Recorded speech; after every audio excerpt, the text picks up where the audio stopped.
Thank you very much, Congressman Jonathan De La Cruz. I believe that, I firmly believe, not only I believe, but I firmly believe that federalism is the accurate, not the right, but the accurate solution to the ongoing problems of our country. Number one, if we go back to the historic records in the drafting of the Philippine Constitution in 1935, immediately the power was centered in Manila. And therefore, any plans for the drafting of our national policy is more often than not done in the people rather than consulting the people. I like the way the territories of the provinces are divided according to the concept of federalism.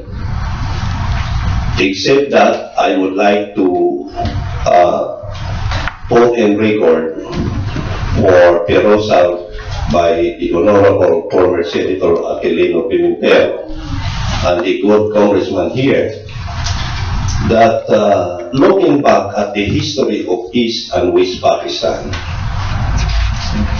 prior to the division of these two nations, the East Pakistan were demanding for a separate state from the West Pakistan. What I'm trying to point out is that if there will be possibility to create also two federal states of the Bangsamoro, one is in mainland Mindanao, which is a block territory because it's in the mainland, and the other one is the Bangsamoro Sulu Archipelago Federal States. Now, I'd like also to state our deepest appreciation for Senator Aquilino Pimentel and Congressman De La Cruz for really putting their minds into the inclusion of the territory of Sabah, because I believe in resolving the issue of Sabah is the final curtain to close the issue affecting the Mindanao Sulu Archipelago country.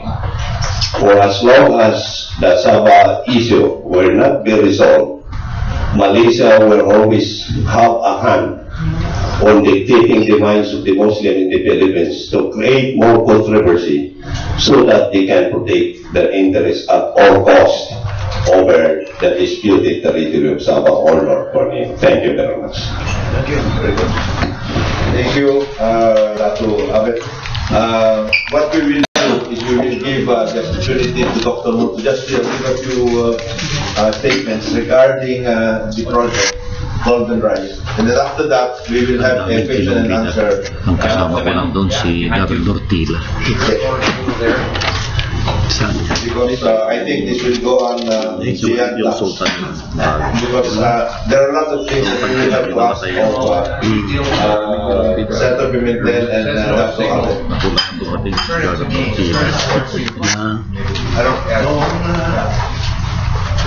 There it is. But it has to be put on PowerPoint. I don't think it's that. You have to do the HDMI.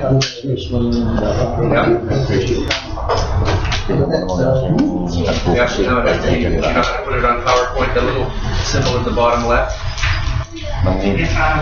Ganda mga sinusulat mo.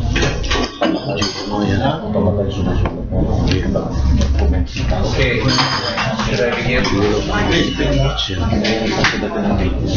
Hello everyone, my name is Patrick Moore. I'm from Canada and I'm the leader of the Allow Golden Rice Now campaign, which began some 2 years ago in Canada with my family when we learned that activists had destroyed the field trials of golden rice at the International Rice Research Institute.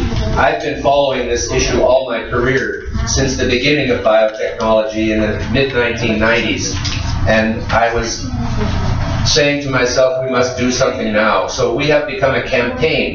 Last year we spent 3 tours of Europe, and beginning with a family campaign, we now have members from all over Europe and North America and now even Australia. Today with us we have 3 members from Germany. Here is Horst Rehberger, who is a lawyer and senior political statesman, who was Minister of Economics there at one time. We have where is Uwe Schrader there? He is a biologist and also has been a political representative.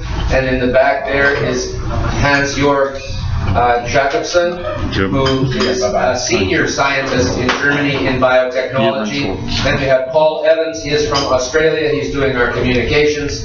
And my wife Eileen, who is also the campaign coordinator for parents and children, and is reminding people that this is not only a political and scientific issue, it is also a human tragedy of 2 million children dying each year quietly while their parents watch helplessly. So I will just give you a very, very short version of what is normally a 30-minute presentation to tell you just on the issue of genetic crops in general, because as you know, the biotech corn or maize is being grown in the Philippines. 375,000 farmers are growing BT maize, which is also a GMO. And they are liking this. Every year more and more of the maize farmers are choosing these seeds. And this slide shows you how many organizations, basically every credible health, science, and nutrition organization in the world says GM crops are safe. And no question of that from these organizations. So this whole thing against GM crops is a fake. There's nothing in them that could harm anybody. The maize farmers of the Philippines have proven that with their production of maize here. Here is the global uptake of biotech crops of all kinds. As you can see, just like with maize in the Philippines, the farmers of the world, when they are given the right to do so, are growing more and more of them every year. Today, about 10% of the world's farmland is growing biotech crops. And if there weren't so many restrictions and laws against biotech crops in many countries, this number would be way higher. Because farmers want these seeds, and in many countries they are being denied access to them by campaigns of fear about GMO, which are completely baseless. Here in the Philippines, as I mentioned, 750,000 hectares of biotech maize are being grown by 375,000 small farmers. You see that's approximately 2 hectares per farmer. So these are not big multinationals. These are small farmers who are making a better living now because they are using 50% less pesticide. But what did Greenpeace say? Dying children and cancer clusters if the farmers are allowed to grow BT corn. This is a lie. They tell these lies all the time to make fear in the people. Here's the impact of GM crop adoption in the world. 22% increase in yield, 37% reduction in pesticide and cost. Only 3% increase in cost, but 68% increase in farmer profit. This is a study of all of the biotech crops growing across the world in 27 countries. And this is why farmers want these seeds. But many countries have laws, like in Philippines, only one biotech crop is allowed, which is the maize. But there are many others that could be grown here if the politicians would allow it. Now we speak of golden rice. This is a map which is also a genetically modified form of rice. This is a map of vitamin A deficiency in the tropical developing countries, mostly Africa and Asia, where the worst problem exists. 250 million young children are the vitamin A deficient, according to World Health Organization. 2 million die from diseases related to vitamin A each year, because vitamin A is not only necessary for your eyesight, it's also necessary for your immune system. So children die of diseases that a healthy child would live through, like diarrhea, dengue, malaria, etc., where they would not die if they had good vitamins. And between 250,000 and 500,000 children go blind each year, half of whom die within 1 year. World Health Organization. This is what happens to a child who does not have vitamin A. And rice has no vitamin A. Therefore, the poorest people in urban slums and remote country villages who only have enough money for a cup of rice for their child each day to keep them alive, they don't get any vitamin A. Golden rice, which was invented by German scientist, so Swiss scientist, Dr. Ingo Potrykus, German scientist, Professor Peter Bayer, and these people who were instrumental in the Rice Research Institute here in the Philippines working together, they created golden rice. Very difficult scientific project to do. It was not easy to get rice, to put beta-carotene into the rice grain. The rice plant is full of beta-carotene. The leaves of every green plant have beta-carotene, but nobody eats the leaves of rice. They only eat this part. And so now they have succeeded in getting the rice plant to put beta-carotene into the grain of rice. The only difference between golden rice and conventional rice is that golden rice contains beta-carotene, and yet the anti-golden rice people are saying it might cause a problem with health. They have the nerve to say golden rice might cause health problem when what it will really do is cure the health of 250 million children with beta-carotene in their diet. Under the agreement that's reached with all the patent holders of the GMO technology, every farmer in the developing world will be given the trait free. They will not have to pay for the golden part. They will only pay for the rice seed. And once golden rice is planted, every seed from every plant will be a golden rice seed. So it will go forever. The farmers will be able to save their seed. Nobody will make any money from this except the farmer selling rice to the families. Here are the organizations involved with the development of golden rice. The International Rice Research Institute, of course, Rockefeller Foundation, Bill and Melinda Gates Foundation have given $20 million to this because they believe this is the right way to go. Helen Keller International, here, these are the people responsible for blind. You may know Helen Keller was a famous blind woman who overcame her disability so much that she became famous.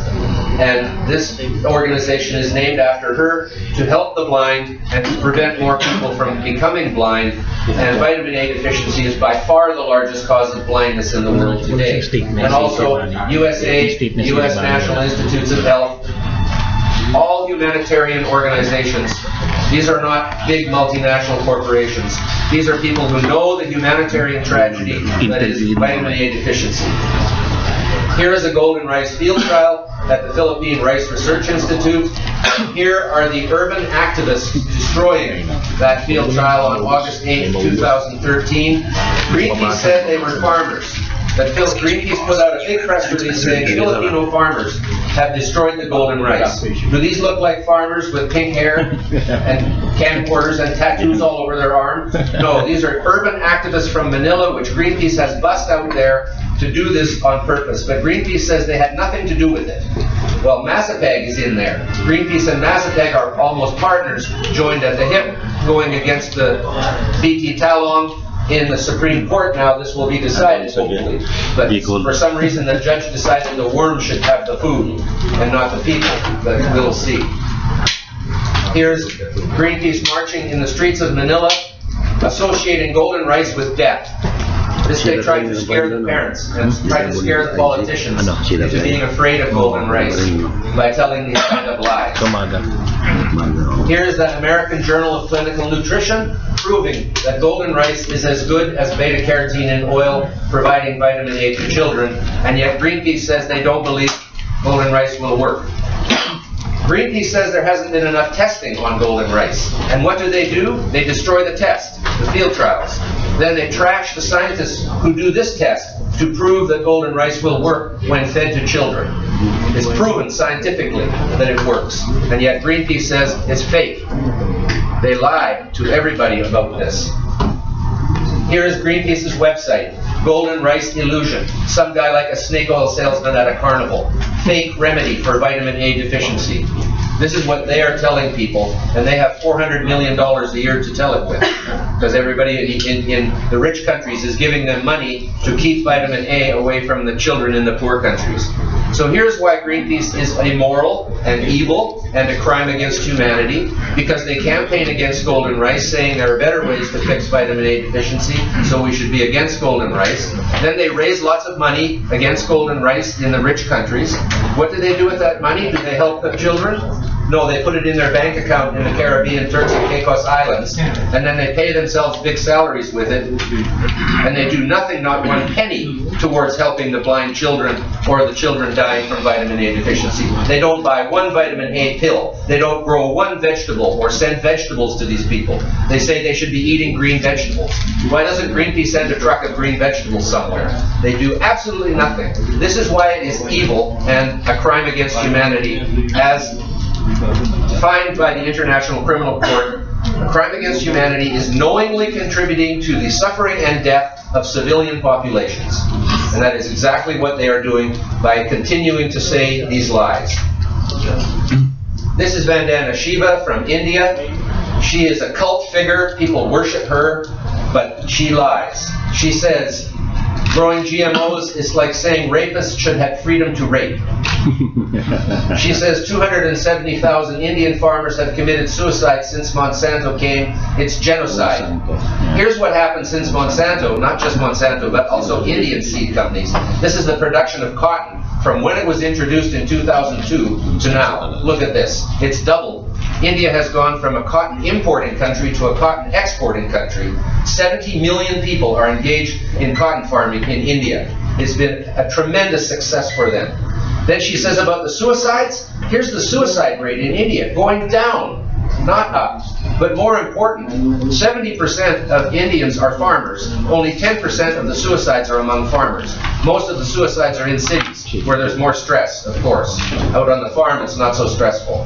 And most important, India has a lower suicide rate than the United States.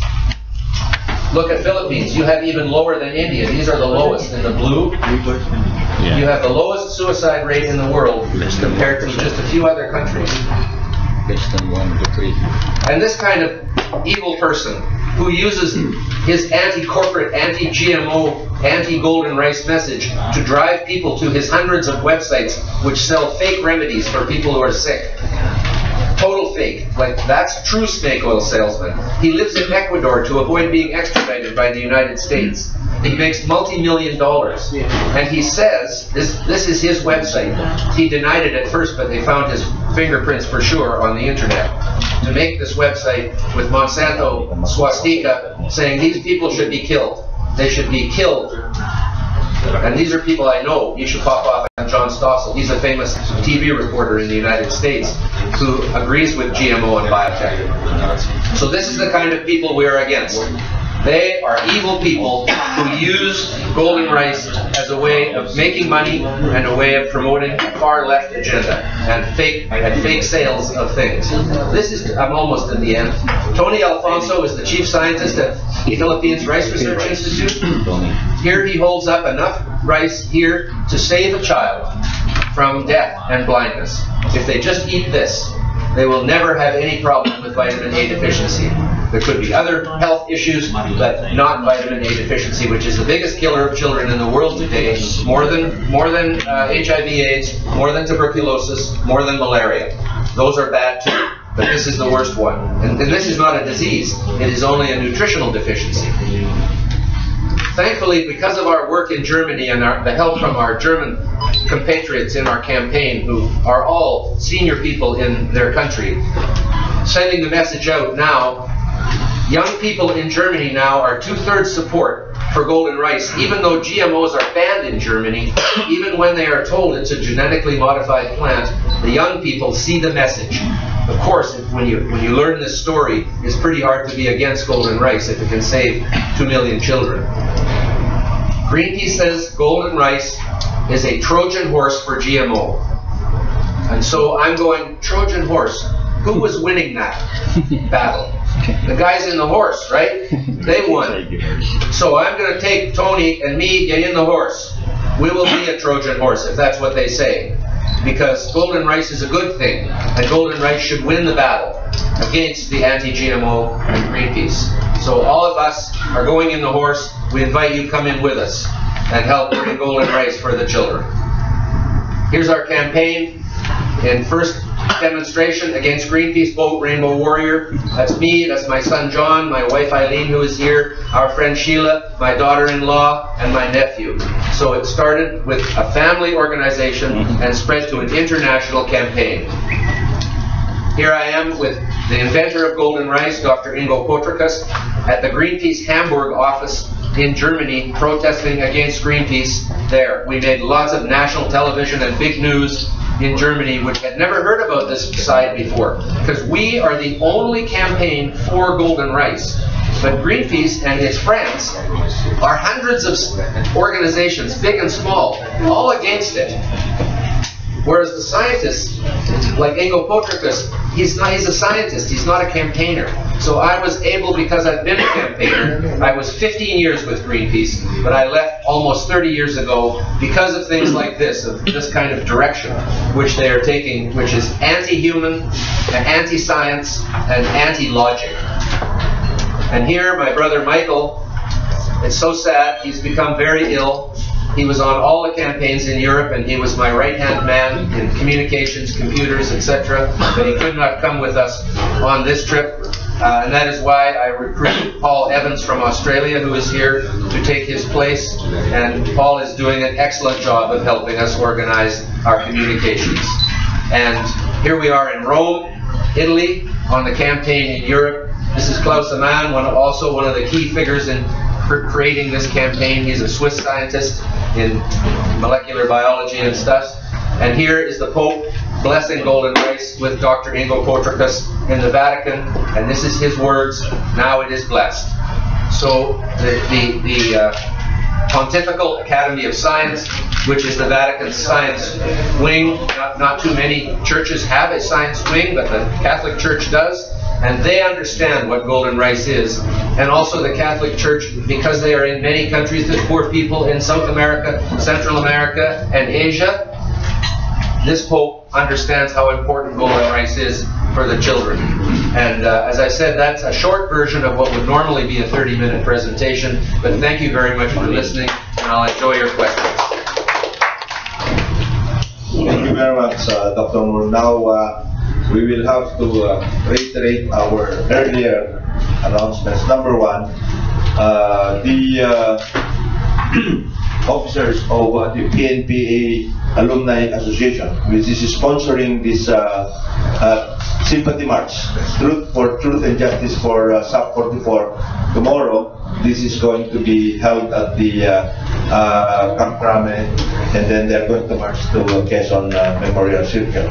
And earlier, and we'll have to go back to our question and answer to Senator Pimentel, because he made a very, very interesting and, of course, exhaustive presentation about federalizing the Philippines as a solution to the ongoing problems that we now have in Muslim Mindanao, and of course, Dr. Moore.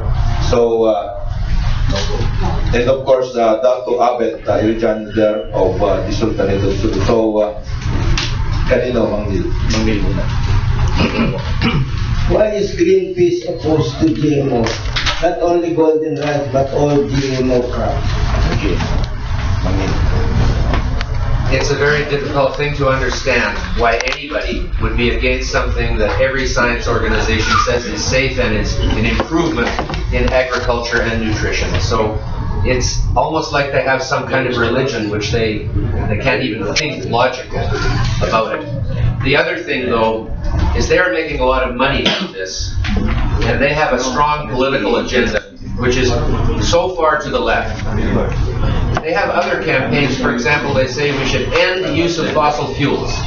That's their position. Yet they are flying around in jet planes to climate change meetings all over the world all the time and telling us we should stop using oil. So it's total hypocrisy, which is no shortage of that in the world today, of course. But I think they are using GMOs as a front for fundraising and political agenda. I can't see any other explanation because it's so obvious that it's a good thing. The government of the Philippines thinks it's a good thing. A scientist at International Race Research thinks it's a good thing. Bill Gates of Microsoft thinks it's a good thing. He's not a stupid man. And all these other organizations, humanitarian think think it's a good thing. And yet Greenpeace continues to be against it and to tell lies about it. Don't you have any idea as to its motive? It must have a motive. I always say when people ask about motive, I can't see in someone else's head. Because some of them probably think they're doing the right thing. I can't believe the leaders who might care about 2 million children dying and say, no, you can't have this, even though it's proven it will fix them. How can anybody be that heartless and cruel? But you know what the other problem is? They think there's too many people in the world. They say this all the time. And so maybe they think it's good that children are dying and there's not so many people. Because they have this idea that human beings are the enemies of nature. That humans are the enemies of planet Earth. As if we came from Mars or something attacking the planet. We are part of the life of this planet. We are evolved from the rest of life too. We are all one ecosystem, which is the first rule of ecology, which I have a PhD in ecology and also a Bachelor of Science in biology. So I understand the genetics and the issues around this very clearly. And yet they are purely political and they go to the courts. You know, where you have a judge in the Philippines who maybe doesn't have much biology or maybe doesn't have much agriculture knowledge, and he decided on the BT Talon case that it was not right to take food away from the worm and give it to the people by having a insect-resistant BT Talon, which will make it so the farmers don't have to spray poison. Sometimes 115 times during one crop cycle, they spray poison to kill this worm. If they have BT Talon, they won't need to use the poison anymore because the plant will be immune to the worm. But the judge said, no, that's not right, because you're taking food away from the worm and giving it to the people, as if the farmer's job is to grow food for worms. You know, what I say, just a joke, if the judge was a worm, I could understand he would make this decision in favor of the worms. But the judge is a people. And so he should make a decision for the farmer and for the people who need to eat, instead of making a decision for the worm. And this is going to the Supreme Court with the support of many of the farmers in Philippines, and hopefully, is it 14 members, your Supreme Court? So many? 15. I thought it had to be an odd number. That's many. But hopefully 15 wise judges on the Supreme Court will realize that if you have a decision saying it's okay to let the insects eat all the food, that's not very good for your agricultural future. So maybe they will see the reason in this, and you will have a better decision that will allow the BT Talon to go forward. Already Bangladesh has approved BT Talon for commercial growing by farmers, and Philippines is behind. Bangladesh is now the leader in South Asia in biotech agriculture going forward with their BT Talon. First biotech vegetable to be approved for agriculture in Asia. Some say that GMOs will reduce the use of pesticides, and therefore the pesticide companies are secretly funding Greenpeace. I don't believe that's the case. It may be that some pesticide companies are against the insect-resistant GMOs, because the insect-resistant GMOs like BT cotton in India result in a double production, but less pesticide use, which is good for society, good for the environment, good for the farm workers who don't have so much spray when they're going out on the fields. Because insecticides are the most poisonous of all the pesticides. Herbicides are generally not poisonous to people, but often insecticides are poisonous to people. And so the farmers in the Philippines growing the BT maize are using way less insecticide now than they used to use, and are having increased productivity of their corn. It's better, it's healthier corn because it hasn't got this insect inside it. So it's so obvious what the right solution is, and these people have to have a motive other than good. Their motive is not a moral motive. That's what I say, it's an immoral campaign to fight against golden rice. Senator Nene, I have a question. Yes. Please. Federalism is getting traction. Our mutual friend, Dr. Elfren Cruz, wrote about it. I pass it around. And I'd like to know, in preparation for 2016, when Mayor Duterte is going around now promoting your brainchild, the federal form of government, what are the chances of federalism getting bigger and bigger in terms of acceptance? Well, obviously, since people are not only talking about federalism but writing about it, I suppose that more and more people will now get an idea what the proposal is all about and how, more importantly, it will help, alleviate the condition of life for the rest of our country. Because ultimately, that is the objective of any attempt to change the form of government that we have. Sure. Thank you. You have made a special statement regarding the Bangsamoro Basic Law, Senator. And Senator Miriam Defensor Santiago said the solution to the passage of any amendments to the 16th Organic Act for Muslim Mindanao is to go back to the negotiating table. Do you believe that should be the case? Jonathan, any attempt to change the Bangsamoro Basic Law should be with the conformity of the parties with whom our negotiators had come to an agreement.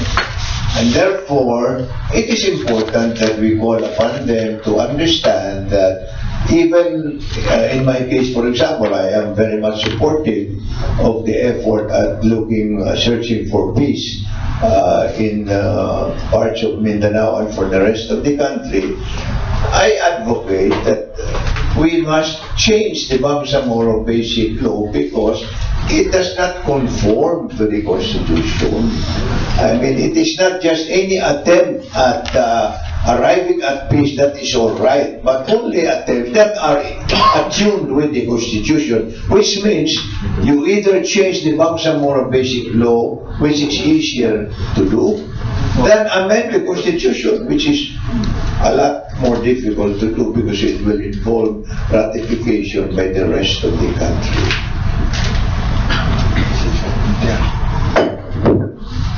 Are there any more questions? Yes, Anil. Senator, we all know that many politicians are warlords. Even now, we have a national government.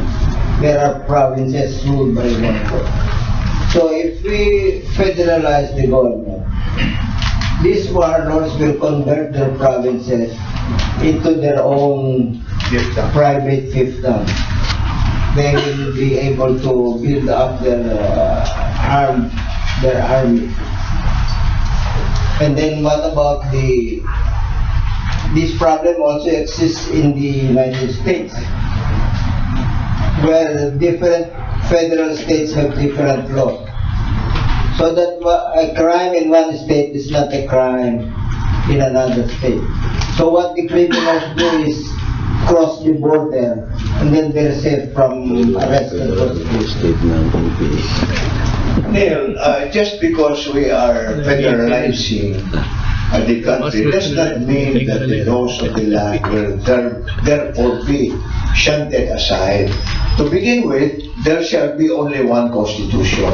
Unlike in the US where federal states have their own constitution, in our proposal, only one constitution will govern fundamentally whatever is done in the rest of the country, even as we are divided into federal states. Secondly, the powers that will be devolved to, let us say, the federal states will have to be defined, not only by future legislation, but in the act federalizing the Philippines, so that from the very beginning, people in the federal states will understand, this is the extent of what we can do, and we cannot go do any further because that would be in violation of the Constitution. So, in sum, Neil, you yourself admit that even now our lords are, lording it over our people.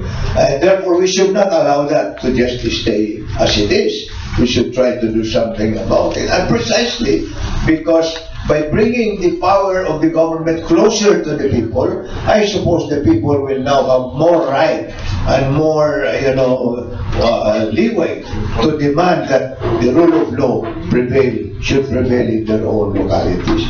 It will take a long time, Neil. And besides, let me just put this idea that federalizing the Philippines does not mean bringing paradise into the country. No. Nobody gives paradise to people. Even Adam and Eve refused the paradise that were given to them. Therefore, if we have to have paradise in our federal system, we must all work for it. Senator, you suggested that part of the federal system should be SAPA. Yes. How should we pursue our claim to SAPA in peaceful ways? Yes. What should be the process?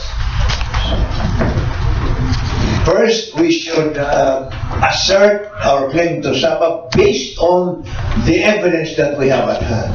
And what is this evidence? Very briefly, the Sultan of Sulu has in his possession the document given in the 13th century by the Sultan of Brunei. 17th century, by the Sultan of Brunei, who the Sultan of Sulu assisted to repel his enemies.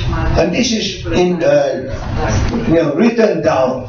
And when the Americans came to our country,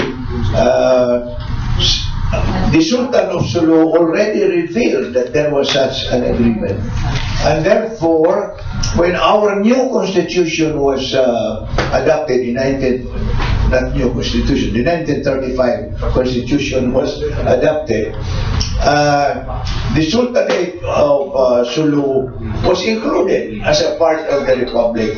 But it did not, however, because of American policy of not antagonizing, let us say, the other regional powers like Malaysia and all that, they did not insist on saying that parts of Mindanao, which were given by the or Sabah, which was given by the Sultan of Brunei to the Sultan of Sulu, should be included as a defined territory of the Republic of the Philippines. And therefore, they just kept quiet about it. Now, if you will remember, during the, even before the administration of President Marcos,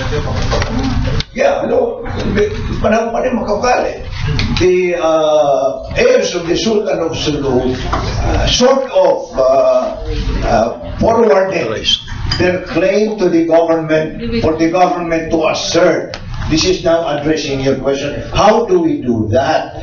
Through the auspices, basically, of the United Nations, because there are agencies in the United Nations that are empowered precisely to settle conflicts of claims between states. And in this case, if we assert the claim of over Sabah, that means that Malaysia would be probably would consider it as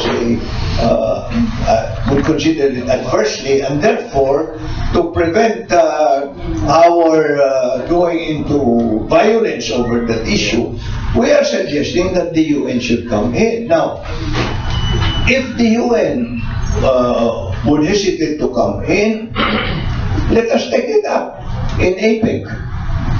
If APEC is hesitant to take it up, let's take it up in ASEAN.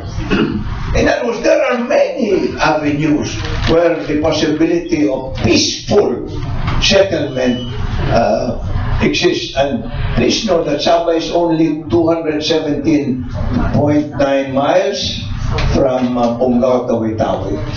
Sabah is ours. It's so far away from Malaysia, in effect, that's what I'm saying.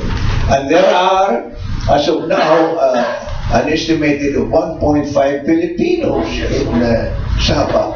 The children, many children of Filipino parentage in Sabah are not going to school because Malaysia provides free education only to citizens of Malaysia. So you see how important this thing is for us to come to a definitive conclusion, hopefully peacefully, through the auspices again of United Nations facilities. Okay. Kanino? Good morning, Senator. I'm Camilo Meliendez, also came from Mindanao. My question is, it seems that the present administration is very much inclined for the approval of the BBL, and it has set a timeline for Congress to be on June. What will be your reaction if ever this law is passed? Well, my reaction is that the Bangsamoro Basic Law, since it is a thrust for peace, should be supported, but only if it is in accord with the Constitution. Meaning to say, remove the objectionable features of that proposal, which are essentially one, the provision that says that the government that will be put in the Bangsamoro entity by the Bangsamoro Basic Law is one that is parliamentary in form. Even that alone is already objectionable because the Philippines is a presidential form of government, and it would, to say the least, it would be awkward to have a presidential form of government have a part that is parliamentary, to say the least. And maybe that is the reason why the negotiators put the introductory clause to the Bangsamoro Basic Law that it was an asymmetric relationship of government that is being put in the Bangsamoro, as if by putting the words asymmetric, that will already excuse its contradiction against the Constitution. That cannot be done because the Constitution requires that the government of Sabah, the government of Bangsamoro must be elected by the people, not only the members of the legislature, but the executive also. But under the Bangsamoro law, they will only elect the members of the legislature, and the members will elect the executive officials. That is against our Constitution. Can we expect you, sir, to spearhead the move to question its constitutionality, just in case they will pass the law? Actually, you know, the Senate Committee of Bongbong Marcos, local government, and Miriam invited me to give my input before the committee, and I did. No? And I suppose that they are poised to challenge the constitutionality of Bangsamoro. Thank you, sir. Are there any more questions to Senator Pimentel, to Dato Abet, Johnny, and of course to Dr. One comment, Kong Jonat.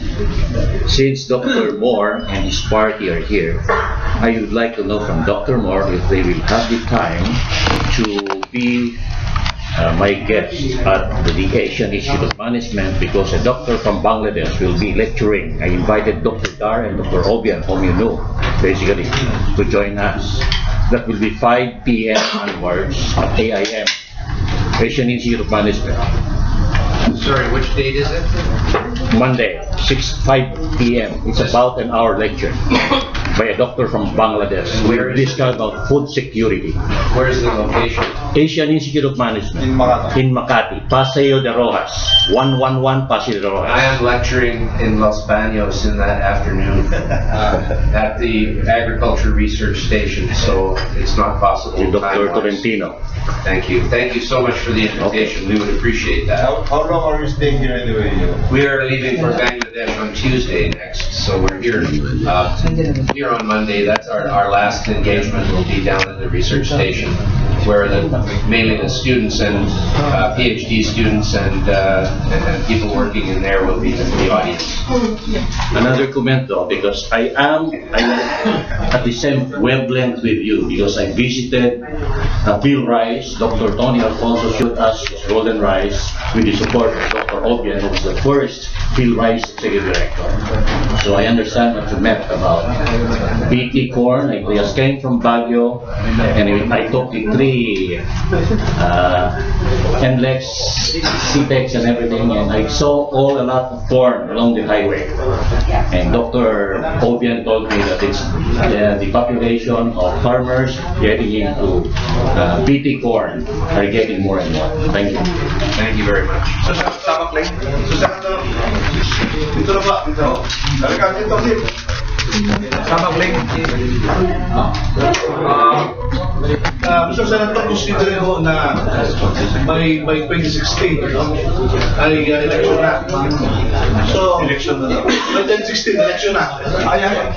So, meron ba kayong timeline dito sa federalism? You know, adoption of the federal system for our country will involve amending the constitution, revising it. So, kailan mo ito? It's a long process. Hindi kaya within the last several years left of this administration. Sila manalo, ruling party muna sila. Sabakling, I would just like to sort of ask good Senator and Congressman Jonathan. I was informed that the Sultanate of Sulu already sent a letter to the United Nations. And the United Nations has already responded that if we want to continue our claim for Sabah, is we have to have a sovereign government which will sponsor it.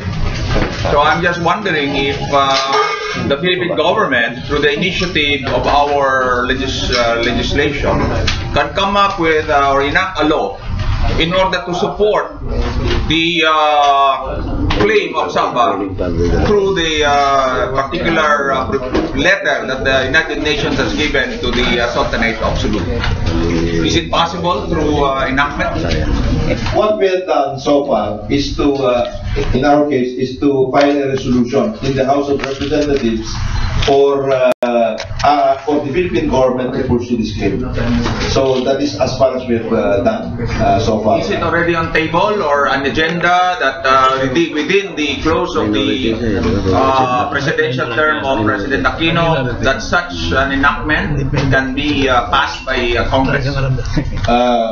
It is on the table in the House. In the Senate, I understand Senator Marcos is also tabling such a resolution. So I hope we will get as many supporters as possible so that we can put this on the record. If the executive, meaning the president, will not work on this during his term, what we can do is, as Senator Pimentel knows, we can put on record the sense of Congress. How is the response from other honorable people in Congress? They are very enthusiastic about this because there is really, this is a lingering issue and it is an issue that needs to have some final solution. Yeah, because the response of the President of the Republic, he was rather lukewarm when the royal forces of the Sultanate of Sulu were right there in Sabah making a visit to their land. There was no even a diplomatic action by the Philippine government. So I'm just wondering if the executive branch will not block this particular move by our lawmakers to come up with a law which will support the claim of the Sultanate of Sulu that they have already written the United Nations, and the United States. If there is a sponsor of a sovereign government, then we can listen to what you're seeking. So is this still possible? You know, one of the big problems that we have here about moving forward the Bangsamoro Basic Law is the fact that Malaysia is the negotiator. How can a negotiator who is partial to their own interest? Why do I say that? Because Malaysia wants to be able to exploit, you know, that. No, not only not the time in the but there's a marshland. Ligwasan Marsh. Ligwasan Marsh. They want to exploit that, get the concession or oil or whatever, gas, etc. And for a time, Malaysia was a supplier of arms for the MILF. Yes.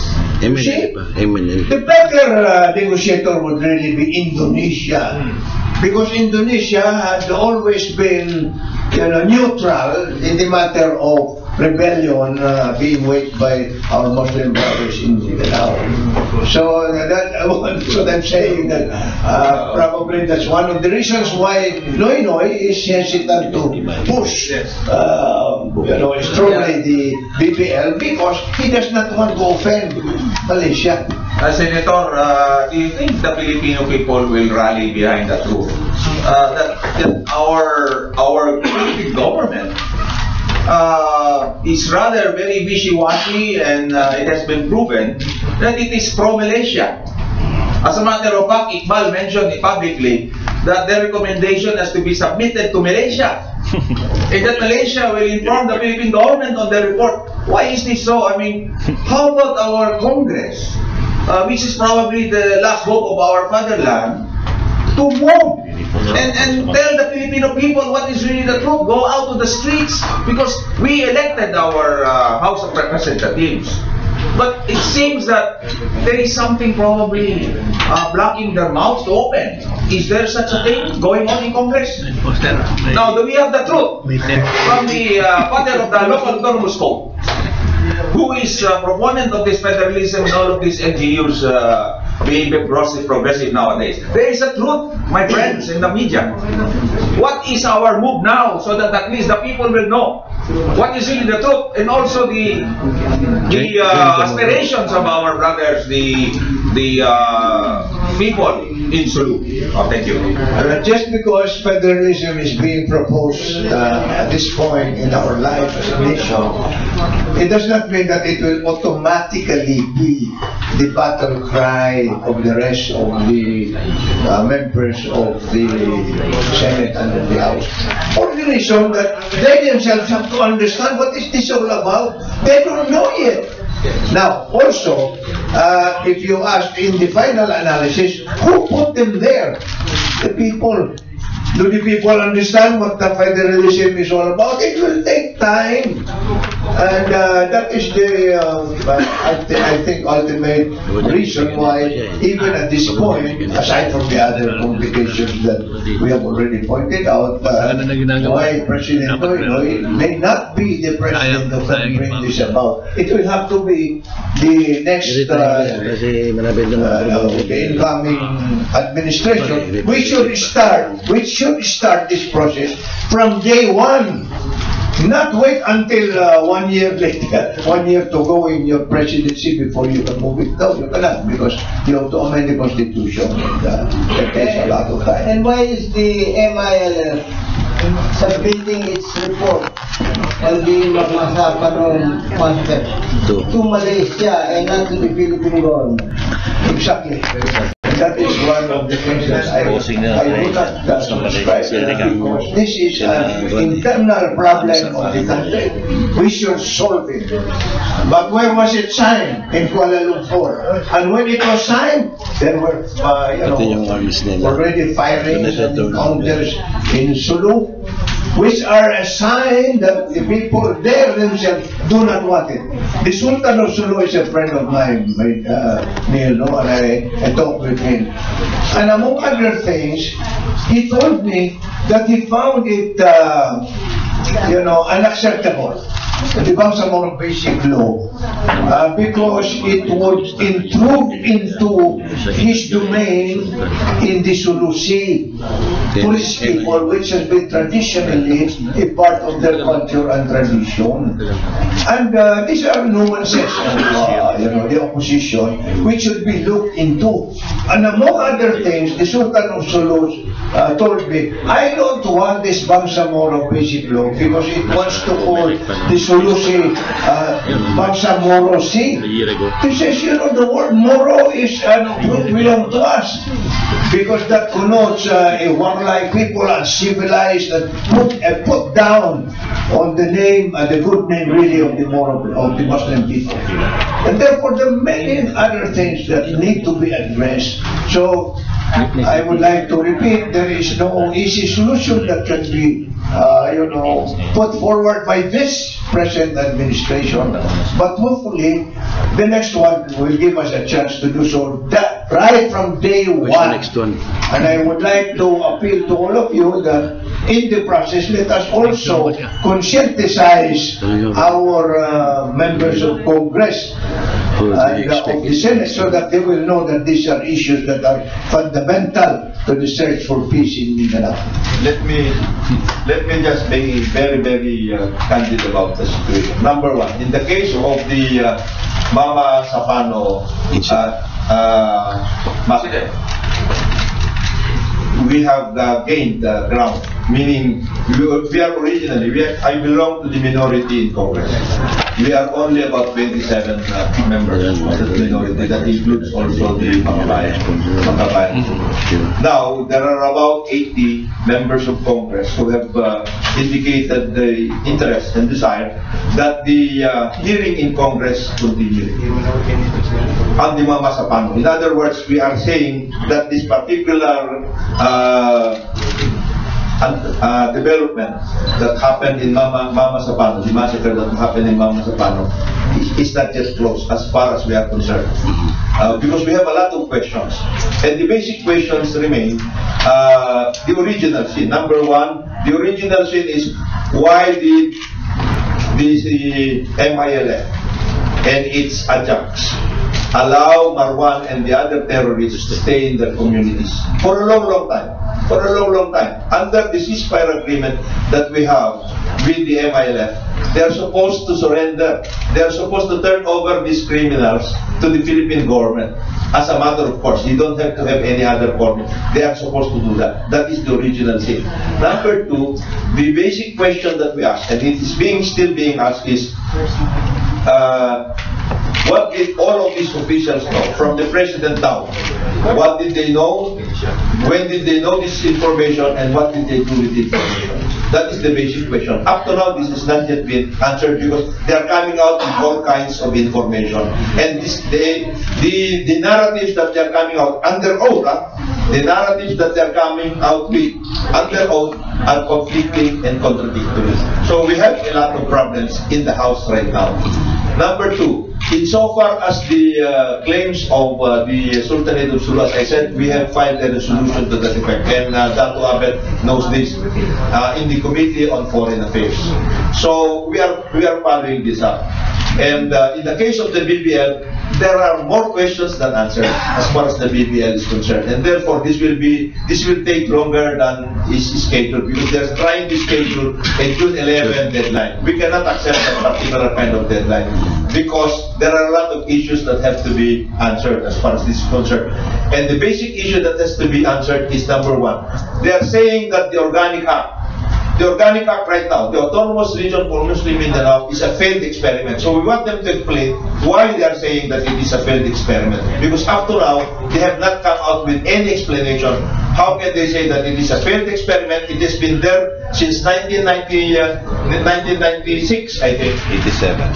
87, we have the Organic Act, we have been amended, we have had two internationally recognized agreements, the Tripoli Agreement and the Jakarta Accord. We have these agreements right now. So how can they say that it's a failed experiment? And they've been pouring money into the Muslim areas. So they cannot explain all of this. They have not explained all of these things, and they're trying to put this under the rug, and they're trying to come out with this new program about the Bangsamoro Basic Law. So there are a lot of issues that still have to be answered, and we will continue to work this out. And it is good that Senator Pimentel has come out regarding this issue of federalism, because if it cannot be undertaken, if it cannot be worked out within this administration, what we will do is we will have to put this as one of the main issues in the presidential elections of 2016. We have to do this now. And it is not too late for us to do this. Napaka-importante po ito. It's not too late for us to do this and come out with this kind of issues, especially since we are trying to find, as Senator Pimentel mentioned, the final solution to our problems in Mindanao and in the country. It seems that the President and the government representatives in the peace panel are afraid of the MILF threat to go back to war if the BBL is not passed. What does Congress think about that? Well, we have already explained this to our negotiators. We have also told Mr. Iqbal as well as the MILF, as well as the other members of the panel, that we cannot accept that kind of an arrangement. If they believe that they cannot work with a modified BBL, Bangsamoro Basic Law, because there are a lot of modifications, there are a lot of revisions as far as this law is concerned, then so be it. Because we cannot allow them to do that. We cannot allow them to impose this kind of conditionalities on Congress. As Senator Pimentel mentioned, we have only one government, we have only one constitution. If we are going to have any law, it has to be in conformity with the constitution.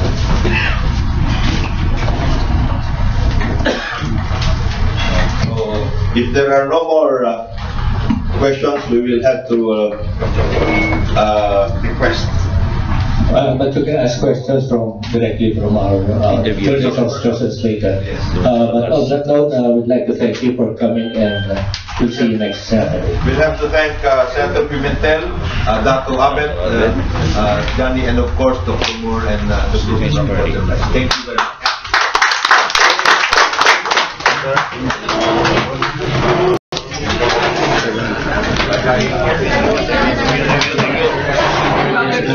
Okay na tayo.